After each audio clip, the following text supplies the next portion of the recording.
Assalamualaikum warahmatullahi wabarakatuh. Mohon izin pembina, mohon izin memperkenalkan diri.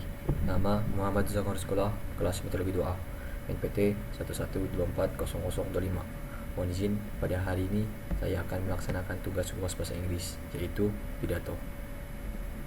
Mohon izin pembina. Good morning, ladies and gentlemen.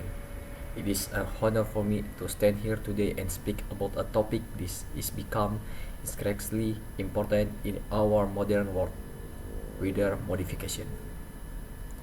For countries who must begin have lived under the mercy of nature, we wait the skies for signs of rain, land crops according to season, and pride when deserted struck.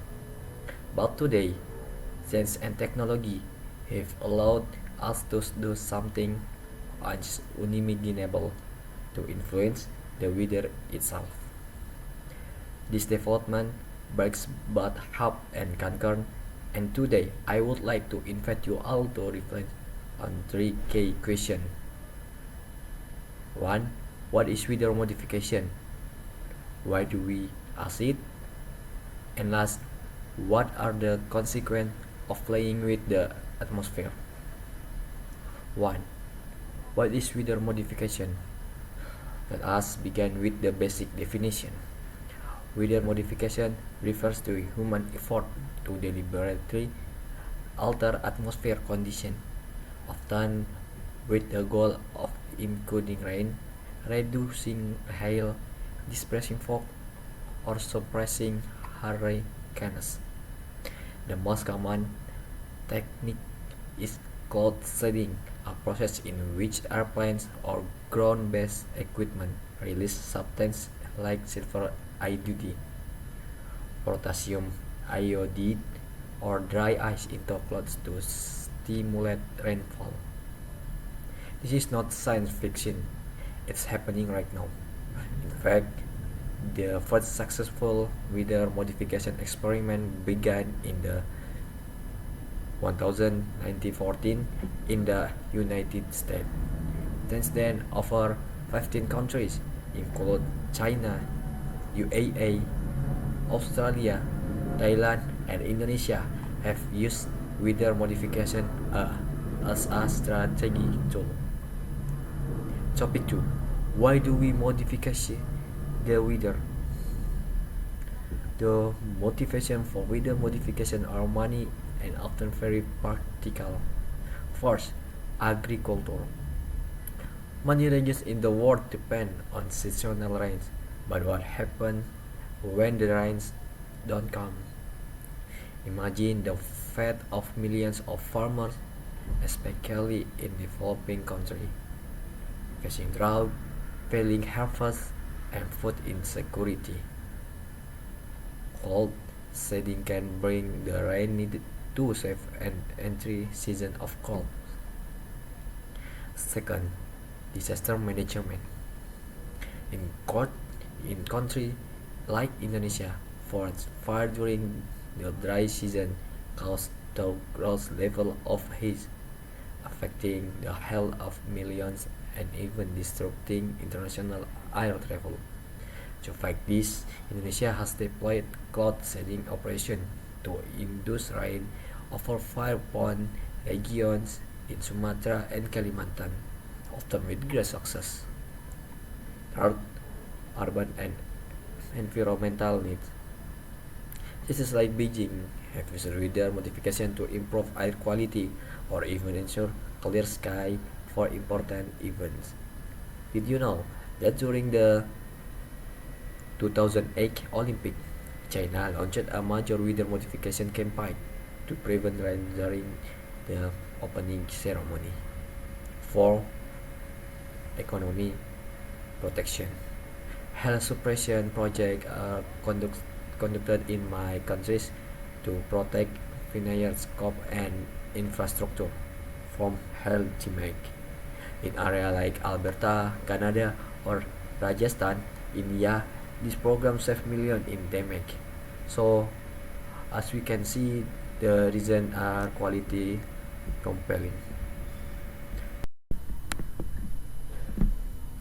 3. The ethical and environmental question.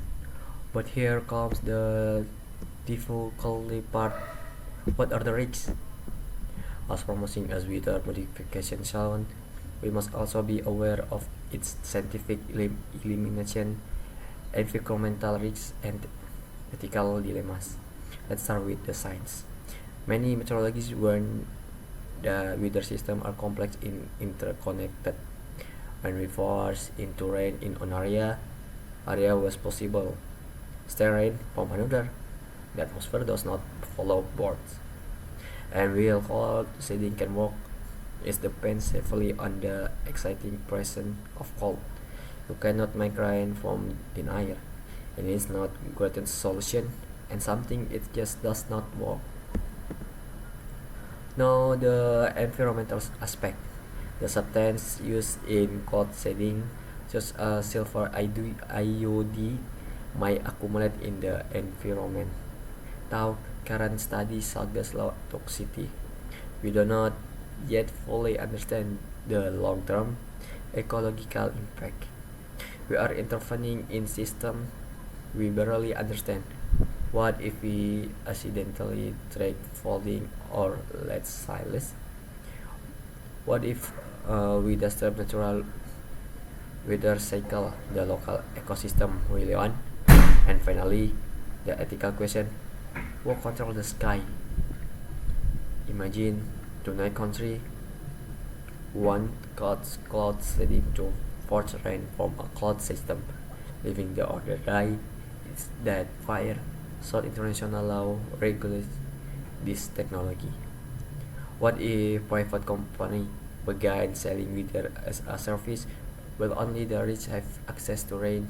Will the poor suffer from drought? We are entering a world where weather is not longer a natural right, but a managed resource, and that's conversation we must all be part of. 4.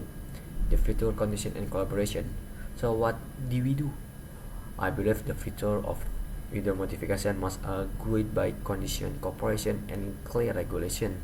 Caution, because the Earth's atmosphere is a delicate system and once disrupted, it might not be easily repaired.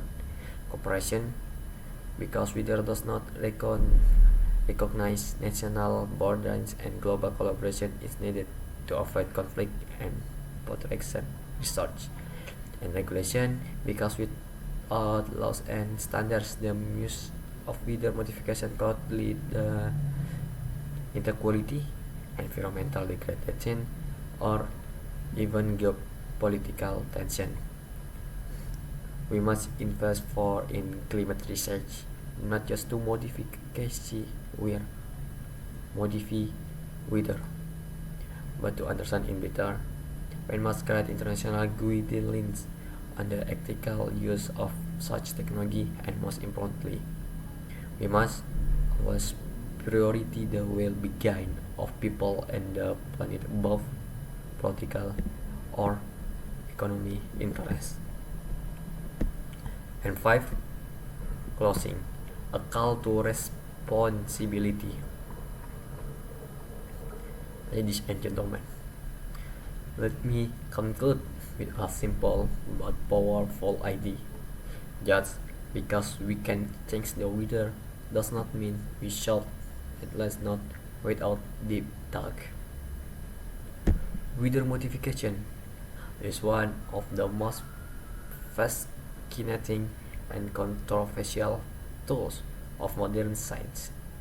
It represents human ambition, creativity, and hope, but it also demands responsibility, humanity, and wisdom. Uh, as your scientific student and future leaders, it is our duty to ask not just can we, but also shall we, and how should we. Let us shape a future where technology serves humanity, not control it, where we respect nature even as we try to improve it, and where the sky remains a shared gift, not a battlefield. Thank you very much. Wassalamualaikum warahmatullahi wabarakatuh. Mohon izin peminah, sekian pelaksanaan tugas bahasa Inggris yang dapat saya sampaikan. Kurang lebihnya mohon maaf. Assalamualaikum warahmatullahi wabarakatuh.